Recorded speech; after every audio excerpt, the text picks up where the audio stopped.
Alright, we're going to do a little run-through demonstration of our 13D template that we offer for sale, and is also, if you take our upcoming 13D CAD bootcamp, that will be included in the bootcamp. You will get this template. So let me get things switched over here. Again, we're talking about the NFPA 13D template. If you go to our sales page, you should see a background that looks like this with our template for sale. And if you make the purchase, you'll be able to download that immediately. And again, if you take our boot camp, it's only $100 more for 8 weeks of Q&A time with me. We'll have 1 day a week. We'll have questions and answers to explain how to use the template. Let me get this switched over. Where is my button? There we go. Alright, here is my CAD interface, and this is my template. I've already opened it up. As soon as you open it, this is what you'll see. And I'm using IntelliCAD here, but it'll be similar. Open up in any program that will edit DWG files, like AutoCAD, NanoCAD, IntelliCAD, DraftSite. This happens to be CMS IntelliCAD, which is what I use on a daily basis. So this area here, this black space, this is the model space where we do the majority of our drafting. I have this thing enabled. You'll notice when I click, a red circle appears around my cursor. Also in this area on the screen, it indicates what button I'm pressing on the mouse, or if I were to type on the keyboard, it would articulate what I'm typing. So that's just kind of help you to help you guys in case I forget to tell you what I'm doing. You can kind of see it there. So like I said, this is black area is the workspace, model space. If we click on here, FP1, this represents this white thing here is the paper that we're ultimately going to be printing on. And this is how we got things laid out. We've got the title block here. We have the job information. You have your name as a contractor. We can help you set that up with the logo if you want to do that. There's a place here for an engineer stamp if you need it. And we've got some already in here details, CPVC hanger details. Basically all of the notes and details on this are going to be related to NFPA 13D. That's why it's our 13D template. This is the same one that my technicians use, of course, except it has our logos and stuff in it. I've developed this over 25 years in the sprinkler industry. I've been a drafter all that time, worked in lots of drafting all sorts of things, drawing houses, barns, commercial buildings, all sorts of architectural stuff. And so, we're starting to get into MEP stuff, so we're developing some MEP templates now. We've got templates for every kind of drawing that we do. And this is just the first one that we're offering up for sale. Eventually we'll have our 13R and 13 template for sale as well. But so we've got CPVC piping hanger details up here. We've got double offset hanger, offset, and kind of your older strap style hangers. We've got an insulation tenting detail. Let's see, up here we've got 3 different already drawn and annotated riser details ready for you to go. These are the 3 most common that my team uses for 13D systems, and I drew them originally in SketchUp and 3D and brought them into CAD. This is in Oregon here. We're in the 2019 edition of the NFPA 13D, and so we no longer have to have flow switches on our riser assembly in a house. It's pretty typical. The sprinkler contractor will connect to the discharge side of the double check valve and Typically on a house here in the Pacific Northwest, we'll use a Watts 007. This kind of verbiage here can be changed by you if it needs to be. You just double click on that and edit the text like you would any other. Write in whatever you want. Only screamed in all caps like a good engineer, of course. Now say you wanted to undo that, you'll be learning in the course. You can just hit Control Z or undo. So this detail, we've got nodes for hydraulic calculations. 1 is the base of the riser, 2 is the top of the riser. So you can just take this if this is the one you want, and after you have your job oriented on here, you can just drop that wherever it fits. Couple other riser details we have. This is, for us here, this is kind of what we would have done in the past when we still had to have monitored systems. We would have this is a Victaulic, what does that say, 247 Firelock or equivalent. You could just write in the number for name and model number of whatever brand you preferred if you're in a place that still uses that type of device. And again, we've got the Watts double check there. Now here you'll notice we've got 1.5" pecs to meter by others. This is just kind of verbiage that you can change based on the scenario. Whatever the plumber is supplying.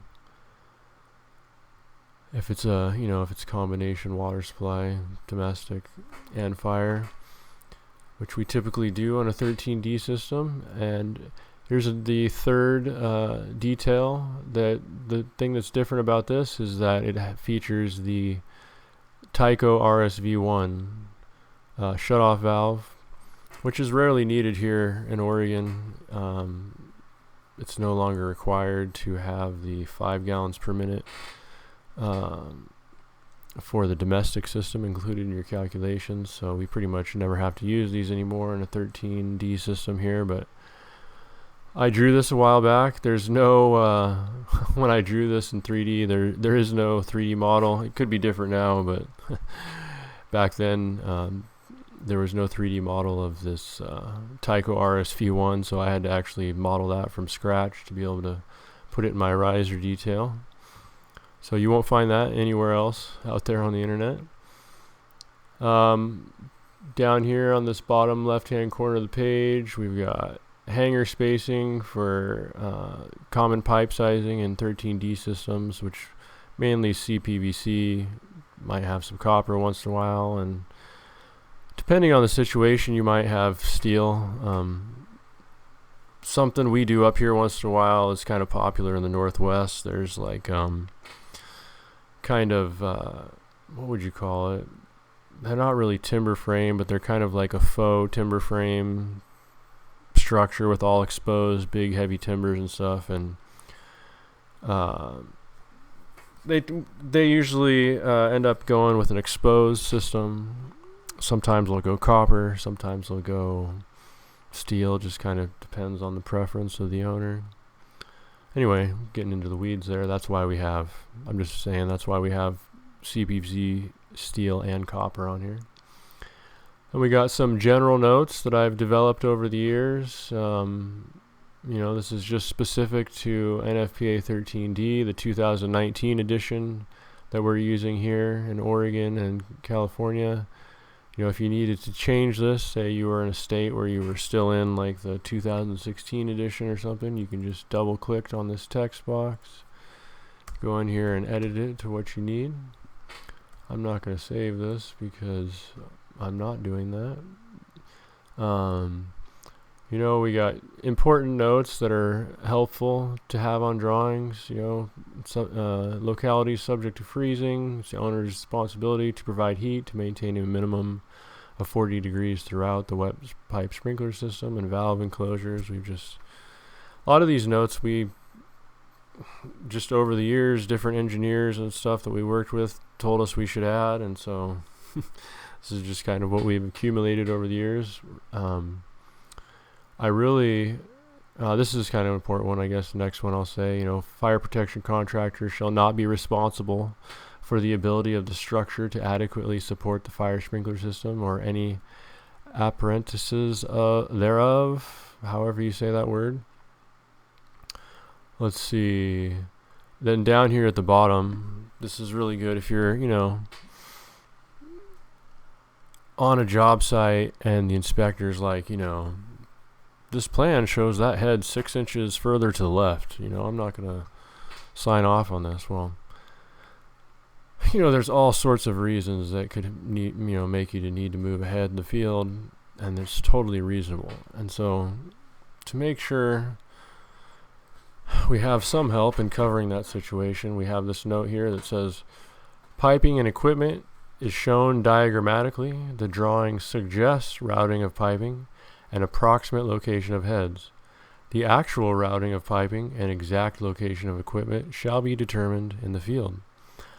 Contractor shall furnish and install all necessary piping, equipment, supports, and any equipment not shown on drawings or called for in the specifications, but necessary to provide a complete and workable system. So it kind of seems like that should be common knowledge, but we all know what's been happening to common knowledge lately. So now we just got some symbols here: riser assembly, hanger location, drain valve. I don't use that much, but I just left it on here in case somebody might find that useful. Here's my nodes. Now, if you go through my boot camp, you'll understand as we talk about hydraulic calculations why I have these. Basically, these nodes are always the same on a house. We use, our preferred program that we recommend to people for hydraulic calculations is 8800 Dashboard Hydraulics from Sigma. And in that program, you always have to you start with the source as being 0. And so that's why 0 is the water supply, and we work away from that. 1 is usually the base of riser, and 2 is the top of riser. Sometimes you have to put a node in between the supply and the base of riser. So I'd add a 1 or whatever. I wouldn't on this list. Probably note it though. Anyway, I'm kind of getting too deep into that. We typically use 4/9 sprinklers if we can, so we can do 16 by 16 spacing unless we have a low water situation. So that's what I have on here for the default thing. Some commonly used abbreviations on here that we use. Then we go up here to we always put on our drawings both the demand at the source and the demand at the base of riser. Something else that's common up here in City of Portland Fire and Rescue jurisdiction, you'll have to do what's called a forward flow test, where on a house you would just run it out the drain, and you would need to prove that you can get this demand at the base of the riser out of that. And so I kind of got this little nomenclature here. On the 13D checklist, it calls the hydraulic calculations preliminary. And like that practice that Portland does with the forward flow test is really kind of the way you're supposed to do it, or more correctly probably would be to do a bucket test. Some places require that, if you may be familiar with that. Because 13D actually says right on, when you look at the checklist, when you're preparing your drawings, the calculations that you perform, they call preliminary. What really matters is what the actual conditions are, and 13D is, that's why you can get away with simplified calculations in 13D if the jurisdiction will allow it. A lot of jurisdictions I've ran across can't seem to wrap their head around the simplified calculations, but that's improved. There's more people that are okay with it. And these are just kind of variations over here. This is one I do if we have like a formal flow test report that was done on a hydrant. A lot of times that isn't necessarily the case with a house. And then this one we have, if they're on a well, just a little slight variation, and we can just move this one off and put the one we want to use on. Down here I've got some underground notes. If we are, if we're doing a tank and pump situation, I won't have a site plan even on our sprinkler drawings. If the tank or pump's just in the garage. But if we are using domestic supply or a well, we'll draw that out and we'll put this note on there. Most cases we are doing the drawings with the sprinkler contractor who is not running the line all the way out to whatever, the street or the well or whatever. So that's why we'll have this note that says the site plan is for reference only, because we're not installing, or the drawing that we're preparing for the sprinkler contractor is not for him to be installing that piping. We're just referencing it basically for the hydraulic calculations so that the plans examiner can see what the situation is there and compare it to the hydraulic calculations. Anyway, that's basically what these notes are about. You could change this obviously if you're not in California, to whatever state you want. Just double click on it, and you would change yours when you first get it one time and save it, and then so you don't have to do it every time. These are just we have these kind of things at various locations just to make it easy, rather than teach you guys how to create leaders for notes and stuff. It's just a lot easier to just take one that exists and manipulate it. We can get into teaching you guys how to create them too. It's just what level do you want to take it to? We kind of set this thing up to be able to be usable at very minimal skill set. Like you can just grab onto this thing and move these pieces around, move the arrow to a different spot. We can move that to here, and just point that arrow where we need it to, so you don't have to figure out how to create one of these things. We just got one here you can grab. We got various situations like that. I'll eventually show you here. We have a pretty neat dimensioning style for dimensioning the piping, but it's set up to look good at either mainly 1/8 inch scale. It looks okay at 1/4 inch scale too, but it really doesn't work at any other scales. And so if you have to do a weird scale on a site plan just to make it fit, because we don't need that detailed of a site plan, and so we sometimes will just cram it into a drawing.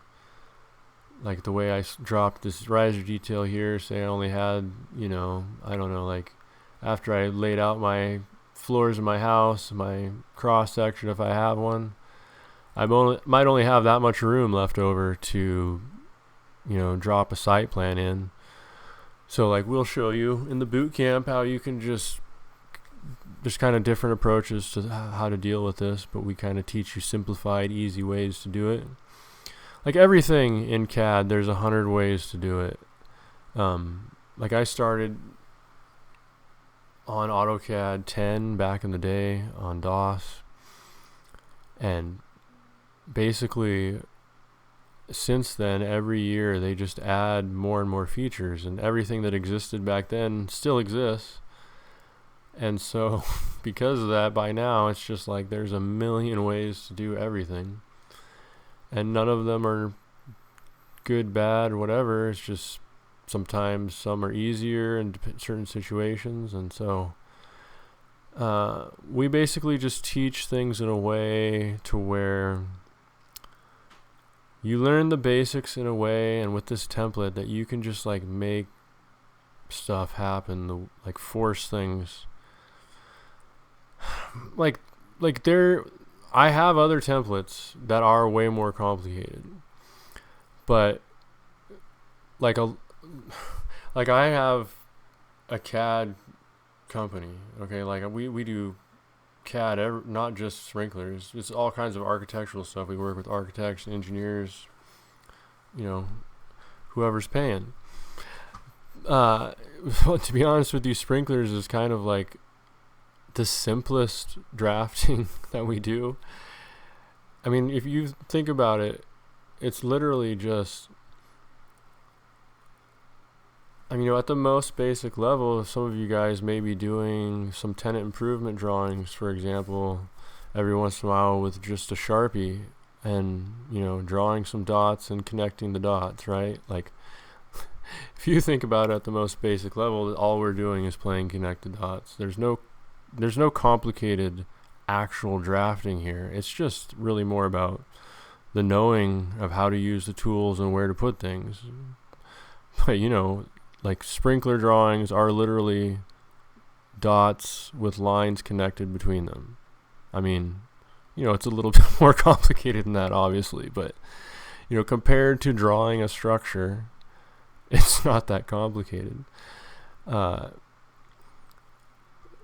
let's keep going here. I think this is, so what I was talking about with the multiple scales with the site plan, our dimension style won't work with that. So what this is basically a dimension that we can override and make look correct. And so I have a lot of tools that are kind of set up that way. We kind of, like when I train new technicians, I train them on sprinklers first, and specifically 13D systems first. Like the reason we're coming out with the 13D template as an item for sale first and building our 13D course is because that's how I teach not only sprinklers, but that's how I teach drafting. Like I teach guys that have no skills whatsoever. They're just hungry. And my 13D template is kind of a simplified in a lot of ways. It's not as complex as my other templates because it's for people who are just kind of learning. I've just simplified a lot of the processes. Let's go ahead and look in the model space, get a little more detail what's going on here. Here we have on the actual paper, we were looking at this insulation detail, tenting detail, whatever you want to call it, where you're from. And then we had these details were shown in what we call a viewport window in the paper space. I have these other versions that are just smaller, so you can fit more stuff on the paper if you need to.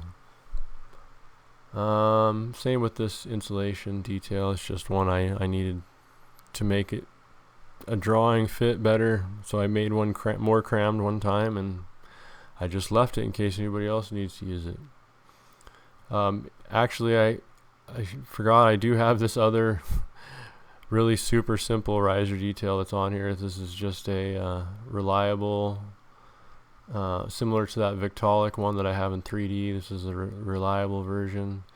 It's got the old water flow detector, old school style. We actually still use this detail. That's why we have it in here for, we do manufactured homes quite a bit, and we use that for that one. They're kind of a whole another weird process. We're not going to get into that. I'm talking about sprinkler systems in manufactured homes. Yes. Anyway, here's something that I don't really use that much anymore, but if you might like it, so I just left it in here. We would put a detail on the house to make it super clear to the person that, this is supposed to have recessed heads, or this one's supposed to have concealed heads, just as it's totally fluff, not required by 13D or anything, but it's just kind of visually can be good. Like we work with several contractors, and like some of them use the same, they only use concealed heads on houses no matter what, or actually just residential. Actually, I have some guys that they really like the Senju concealed because of the way they trim out. I don't know if you guys know about this if you're not using Senjus, but they have this pretty cool tool that you can buy that just pops onto the end of a piece of CPVC, and so you can, you know, pop your escutcheons on, your flat plate concealers, you know, from the ground without getting your ladder out. It's pretty slick. But anyway, I don't put these on drawings anymore. We haven't for a while. The main place where I would is sometimes we have contractors that will go between recessed or concealed as kind of like a way to differentiate between their kind of basic versus their more luxury package that you're paying for, I guess. And so it's kind of helpful just to have an extra visual on them to confirm that you're using the right heads that they think that they charge the customer for, those types of things. But it's, you know, there's totally fluff, not really necessary. Here's another one that I made. All the sprinkler guys are probably going to hate this, but we occasionally provide drawings for plumbers here in Oregon that install PEX systems. And so that's what this detail's for. This is also, in this case, is also a hanger detail because that's integrated into this PEX fitting mount here. But we include that on there for you guys who want to use PEX out there. Let's let's go to this next. This is just the most common home hydrant that we use here in the Pacific Northwest. Talco is in the company that makes these. They're in Clackamas, Oregon. I've been to their plant. It's really kind of interesting that how they've blown up. It seems like they're nationwide these days. Everybody's using them. I mean, there's lots of other ones out there, but I've seen these. In fact, somebody I know right here in Oregon is buying them from a company back east that's getting them shipped from here in Clackamas, sending them back east, and he's getting a better price on them, getting them shipped back here. I don't know how that's working out, but somehow it is cheaper than buying them direct from our guys here. Okay, let me move on. So the reason we have this one in particular is because this is the cheapest one in our area in the Pacific Northwest, really because it's the one that's been used the most for the longest. Like, you know, it's a 350 gallon tank, which is really kind of bigger than what we need now. But back when we used to do the calcs that we did in like the early 2000s that were a little bit different with like the back when you had to do a single head calc at 18 GPM and then the GPM requirements out of those heads, I can't even remember why would it matter? Why am I even talking about it anymore? But anyway, what I'm getting at is like those heads kind of were out when this tank and pump was first kind of being mass produced and popularized, and because of that it's basically the one that has been produced the most, and it's the cheapest everywhere you go just because there's more of these ones than any other one. I guess I'm guessing also, now that I think about it, it probably partially has to do with all the jurisdictions and other places that are still not in the 2000, because I think it was the 2016 book where no, it was probably before that. It doesn't even matter. I'm getting off in the weeds. Sorry, guys. Get used to that if you join the boot camp. I'll go into too much detail. Here we go. This is again similar to that This is basically to override the dimensions, and we'll explain that in the boot camp, situations where you might want to do that. And this is our actual dimension style right here. These are just samples that you can use by using the match or copy entity formatting, it's called in IntelliCAD. It's like match properties or property painter, I think it's called in DraftSite. You know, a lot of these tools have similar names, exact same function, but slightly different names across these CAD platforms. But anyway, if you dimension your job, our dimension style is set up to where it has, just like this, the length of the pipe underneath and the top size of the pipe, but it's by default set to show 1 inch. And if you want to change some of them, you can just use the match properties to go over here and pick one. And although you're probably not going to use 2.5 inch on a house, it's really about having this 1/2 inch symbol, and you'll go in and modify and make it whatever you need in front of the 1/2 inch. And this one is really only for the 1/4 inch.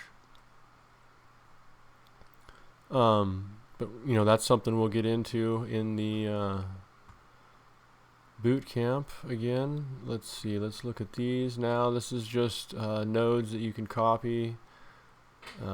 This is kind of the old style node naming nomenclature I used to use when I used a different program that was similar to Haas, if you're familiar with that. It was Hydronics Engineering Commercial 4.4. You could name the nodes letters in that, which I really do kind of wish you could do with Sigma, but maybe someday.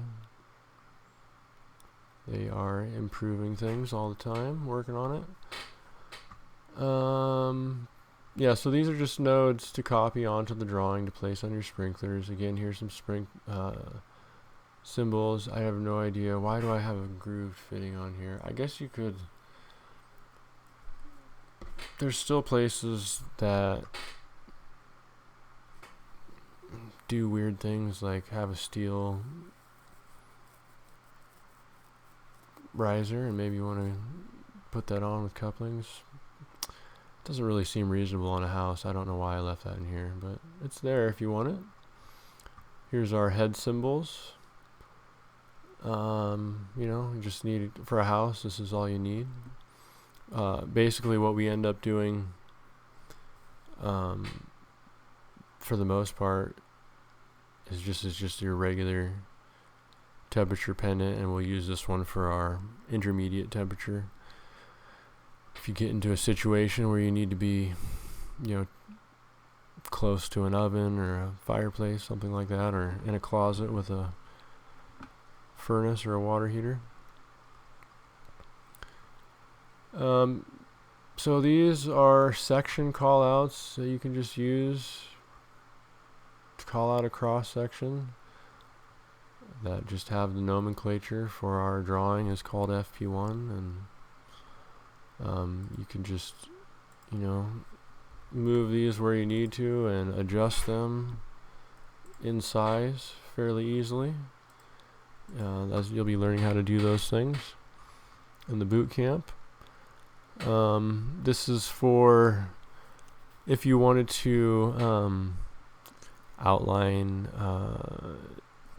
your sprinkler area and your calculations, or really there's all kinds of reasons you might want to have a dashed line like this to highlight some area or something. You basically can just draw the shape whatever it is that you need. Like, let me see, let's just draw a box.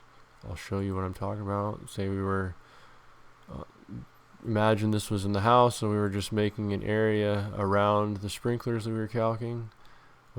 We just did with that box, and then we just hit this copy entity formatting and touch that one time, and then we touch our box and oops, I didn't do it, did I? Let me try that again. Touch this one time, and then touch that, and it just copies whatever this entity's properties are to this entity. And so a lot of things are set up in here to where you don't really have to necessarily know how to set them up. You just have, they're just here, or a sample is here. You just use entity or match entity properties. Real quick, these I personally don't use these when I'm laying stuff out, but some of my guys like this.